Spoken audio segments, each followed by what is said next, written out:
My name is Alex Gonzalez, Chief Commercialization Officer for Sonoblate Corp. Today we have the privilege of speaking with Professor Mark Emberton from University College Hospital, London, coming to speak to us on the benefits of Sonoblate HIFU and the focal therapy approach. Where would you say focal therapy fits in this kind of modern day paradigm, modern day treatments that are currently available? Where does focal therapy fit? I think focal therapy has a very central role in the modern management of prostate cancer, and the reason is because we are able to risk stratify with precision. If you look back a few years before MRI, we didn't really know where the cancer was. We didn't know how many cancers there were. We had no idea of the morphology of the cancer, its location within the prostate, and we often got the grade wrong. That's completely changed now. So today with the MRI, we know where the cancer is, we know its volume, we know its location, we know the structures to which it's near, the structures to which it's far away from. And because of targeting, we have the opportunity to get a direct hit and get really representative tissue. So we've gone to all this effort to find out more about the cancer. That means that we can allocate risk with precision, which means we can offer different treatments to different patients.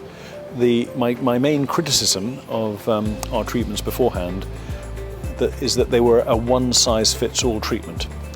If you were deemed eligible for treatment, you got surgery irrespective of what was in your prostate. 1 millimeter of 3+3 or Gleason 4+5, you got the same treatment. Focal therapy is a complete departure from that. And it is a bespoke treatment to the individual, his prostate, and the cancer within it. What do you see as some of the biggest challenges in a physician educating a patient on focal therapy? So there are two elements to this. One is the general educational level of the public on the therapeutic options for a man with a very common disease. Prostate cancer is now the most common cancer for men in many jurisdictions, and that's through the press, through charitable websites, through the kind of cancer agencies, just mentioning focal therapy as an option. So I think we've got to improve the overall knowledge of prostate cancer in all men and the people that care for them. More specifically, with a patient that's going through the process, in other words, who's been referred with a high PSA, which is the usual way you get into the pathway, it starts at the very beginning, and it's very, very simple. It's basically sharing the MRI scan with the patient. The patient will have a very vague notion of cancer. They'll have a conceptualization of cancer. You can cut to the chase immediately by showing the MRI to the prostate and pointing to the cancer, which often is the size of a pea, maybe even a grain of rice sometimes, and you can start talking about the cancer and you can start talking about its management, and that can involve focal therapy.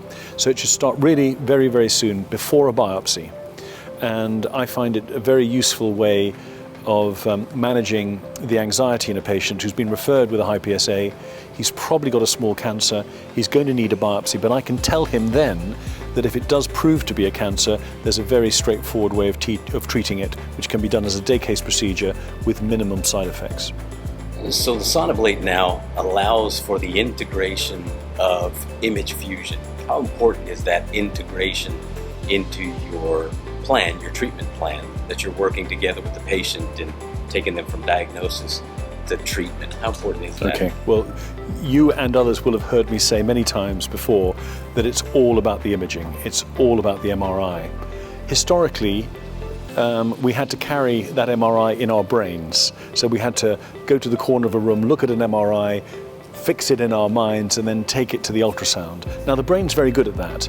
It's very good at holding images, at kind of processing images and modeling stuff. That's why we can shoot a bird out of the sky. We can anticipate its pathway. We can carry a kind of mental map of that. But nevertheless, that involves a skill which needs to be learned and in which errors can be made. We don't need to do that anymore. All the information that the MRI carries about the morphology, the shape and the volume of the tumor is carried in the contouring and this virtual 3D depiction of the tumor. That is now transferred to the ultrasound machine, and we see it superimposed on the real-time ultrasound image. So we don't need that mental gymnastics anymore. It's all done for us, and that is completely transformative. Can you comment on how customizable you can get the treatment with the Sonoblate device? Oh yeah, the image fusion is wonderful in that it tells me where the cancer is in relation to the existing prostate structures, but it allows me to dictate how much margin I want to apply. And I can apply a big margin or a small margin depending on the grade and indeed the volume of the tumour. I can then override that margin. So the margin for me is a guide, but if I'm worried about treating a certain part of the prostate or maybe just outside the prostate, I can edit the plan so that I am in command of where we treat and not the fusion. So I think that marriage of human being, an expert, with the computer backup is probably the perfect way to go. And I'm given a plan that works for the MRI, that works for the prostate in front of me, but gives me the opportunity to edit it and exercise some, judgment on how much we treat. Can you comment on how you consent a patient for HIFU? So I think this is really very important. Many patients come for HIFU thinking it's magic, and it's a way of completely missing the bullet, dodging the bullet, as they say. And it's really important that we tell them that this is a treatment and that we are going to selectively destroy bits of their prostate, ideally the bits containing the cancer. So it's fairly straightforward, but it's important to emphasize the bits we know about HIFU and the bits we don't know about HIFU, so they're quite clear on the uncertainties.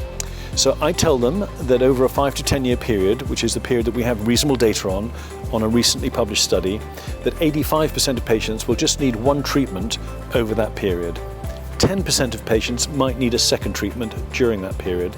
And that could be because we haven't got it all the first time, although that's less likely these days, or they develop another cancer in another part of the prostate in the future. And so there's a 10% chance that if either of those happen, or both, very rarely, we would use HIFU again, and the patient would choose HIFU again rather than surgery or radiotherapy. I do tell them also that there's a 5% chance over a 5 to 10 year period that they may need other forms of treatment. And some patients, and this is not just prostate cancer, this is all cancers, we're just behind the game, and the cancer is just ahead of us. And we all know these patients who've had surgery, then need radiotherapy, then need chemotherapy, then need hormones. And about 5% of the patients that we treat will end up requiring sequential treatment. And it's important they know that. I tell them the risk of incontinence is 1% or less. It's very, very rare to see incontinence after HIFU. If they have reasonable sexual function, and by that I mean erections, there's a 90 to 95% chance they will keep erections sufficient for penetration. I tell them to expect a reduction in seminal fluid volume. About 50% of patients will keep some ejaculation, but about 50% of patients will lose their ejaculation completely. Now, many men don't have much ejaculatory volume or are on drugs that limit that. Alpha blockers, finasteride can do that. HIFU will just put them over the edge. But as long as they know that, it's not worrying. Occasionally, you have to mention fertility. You'd be surprised, quite a few older men are still interested in fatherhood or have a partner that's interested in fathering a child, and that's very important to talk about as well. We should mention, what happens if things go wrong. I've already indicated the likelihood of needing a second HIFU treatment, and I've already indicated the likelihood of requiring surgery or radiotherapy. Radiotherapy is very well tolerated after a HIFU treatment, essentially the same side effects as you get in primary. And we've just published a paper showing that in good hands, surgery is also extremely well tolerated, that most patients will be continent, and by far the majority of the patients will get their erections back, which is amazing given that they will have had 2 treatments. Having been to so many of these congresses and meeting with so many of your counterparts from all over the globe, what do you think is one of the biggest misconceptions about HIFU and about focal therapy? There are 2. You asked me for the biggest, but I'll cheat and give you 2. I think, in fact, I sat down with a colleague just after the session we just had, And he said, I was very surprised that you didn't treat much Gleason 3+3. So the first preconception that is undoubtedly wrong is that HIFU is for patients with very low risk prostate cancer. I hear that all the time. It is not. In the latest series, only 1.5% of patients had cancer that you might deem to be low risk. 1.5%. So 98.5% of the patients had clinically significant disease by any criteria you choose to use. The other misconception is that you can only do HIFU in small prostates. That is incorrect. You can do HIFU if you can reach the cancer that you can see. Most cancers are in the peripheral zone. Most cancers can be reached with a 4-centimeter probe on the HIFU machine.